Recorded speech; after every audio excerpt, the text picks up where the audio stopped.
नमस्कार, मैं हूं अंकुर और आप देख रहे हैं सत्यहिंदी.com। सत्य हिंदी की एंड्रॉयड ऐप डाउनलोड करने के लिए इस वीडियो के डिस्क्रिप्शन में जाइए, वहां पर आपको एक लिंक मिलेगा, वहां से आप ऐप डाउनलोड कर सकते हैं। अब एक नजर डाल लेते हैं अब तक की खबरों पर। प्रधानमंत्री नरेंद्र मोदी ने प्रयागराज में कन्या सुमंगला योजना की शुरुआत की। इस मौके पर उन्होंने विरोधी दलों पर जमकर हमला बोला। पीएम मोदी ने कहा कि उत्तर प्रदेश की बेटियों ने तय किया है कि वो पुरानी सरकारों को सत्ता में नहीं आने देंगी। उन्होंने कहा कि 5 साल पहले यूपी की सड़कों पर माफिया राज था, जिसके कारण महिलाओं का सड़कों पर निकलना मुश्किल था, लेकिन योगी जी ने इन गुंडों को सही जगह पहुंचाया है।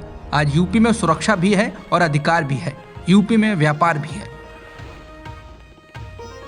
प्रयागराज में यूपी की महिलाओं को संबोधित करते हुए पीएम मोदी ने स्वयं सहायता समूह के खातों में 1000 करोड़ रुपए की राशि हस्तांतरित की, जिससे लगभग 16 लाख महिला सदस्यों को लाभ मिलने की उम्मीद जताई जा रही है। इसके साथ ही पीएम मोदी ने लड़कियों की शादी की उम्र बढ़ाने को लेकर कहा कि बेटियां भी चाहती थीं कि उन्हें उनकी पढ़ाई लिखाई के लिए आगे बढ़ने के लिए समय मिले, बराबर अवसर मिले, इसलिए बेटियों के लिए शादी की उम्र को 21 साल करने का प्रयास किया जा रहा है। समाजवादी पार्टी के अध्यक्ष और पूर्व मुख्यमंत्री अखिलेश यादव ने आज मैनपुरी में जनसभा को संबोधित किया। इस दौरान उन्होंने मुख्यमंत्री योगी और बीजेपी को जमकर निशाने पर लिया।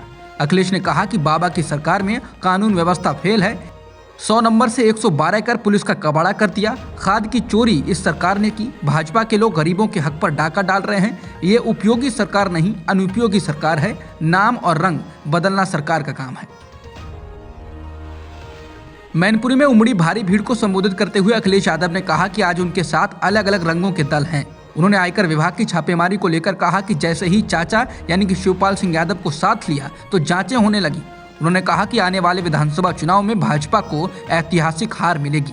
उन्होंने कहा कि दिल्ली से जांच अधिकारी भेजे हैं, लेकिन हम समाजवादी डरने वाले नहीं हैं।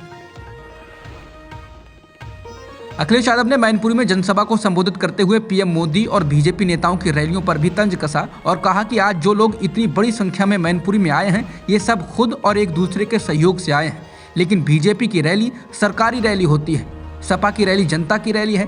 अखिलेश ने कहा कि पीएम की रैली प्रयागराज में है, लेकिन महिलाओं को मैनपुरी और बाकी जिलों से लेकर जाया जा रहा है। अखिलेश ने कहा कि ऐतिहासिक रैली बता रही है कि भाजपा की ऐतिहासिक हार होगी।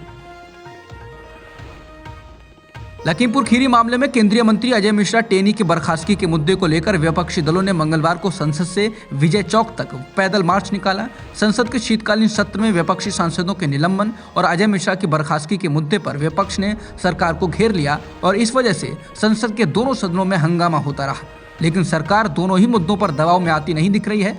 मार्च में कांग्रेस सांसद राहुल गांधी, शिवसेना के राज्यसभा सांसद संजय राउत, टीएमसी, एनसीपी, सपा सहित कई दलों के सांसद शामिल हुए। मार्च में निलंबित सांसद भी शामिल हुए। कांग्रेस के पूर्व अध्यक्ष राहुल गांधी ने कहा कि लखीमपुर खीरी के मामले में एक मंत्री की बेटे ने किसानों को मारा है, कुचला है। एसआईटी की रिपोर्ट आ गई है, लेकिन प्रधानमंत्री इस बारे में कोई कार्रवाई नहीं कर रहे हैं। उन्होंने कहा कि मीडिया और सरकार दोनों अपना काम नहीं कर रहे हैं। कांग्रेस सांसद राहुल गांधी ने कई बार कहा है कि सदन में जिन बातों को लेकर विपक्ष बहस करना चाहता है, सरकार उन पर बहस नहीं होने देती है। मोदी सरकार की नीतियों की आलोचना करते रहने वाले बीजेपी के ही सांसद वरुण गांधी ने एक बार फिर बीजेपी सरकार के खिलाफ मोर्चा खोला।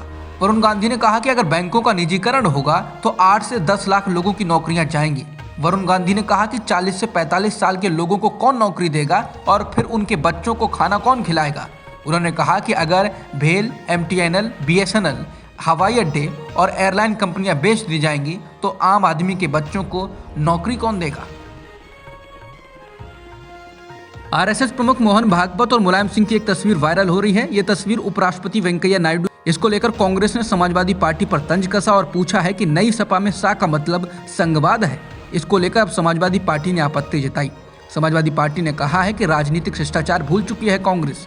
समाजवादी पार्टी ने कहा कि जिस कार्यक्रम की तस्वीर लगा रही है कांग्रेस, उसी कार्यक्रम में कांग्रेस की सहयोगी एनसीपी के नेताओं ने भी नेताजी का आशीर्वाद लिया। इस पर कांग्रेस क्या कहेगी। समाजवादी पार्टी ने उस तस्वीर को ट्वीट किया है जिसमें एनसीपी नेता मुलायम सिंह से आशीर्वाद ले रहे हैं।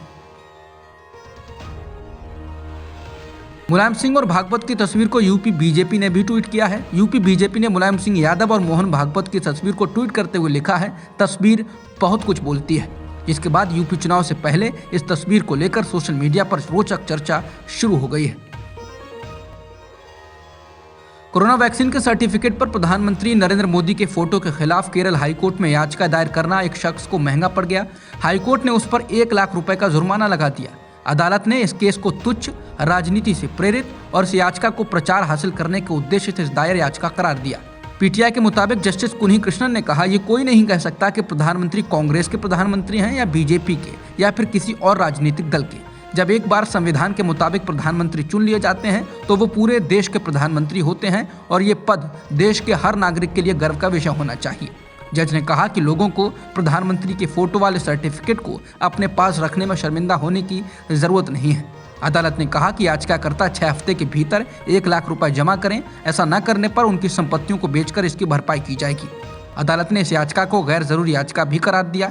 ये याचिका आरटीआई कार्यकर्ता पीटर माइलीपरमिल ने दायर की थी। पीटर का कहना था कि निजी अस्पतालों में जब लोग पैसे देकर वैक्सीन लगवा रहे हैं तो उसके सर्टिफिकेट पर प्रधानमंत्री का फोटो होना मौलिक अधिकारों का उल्लंघन है।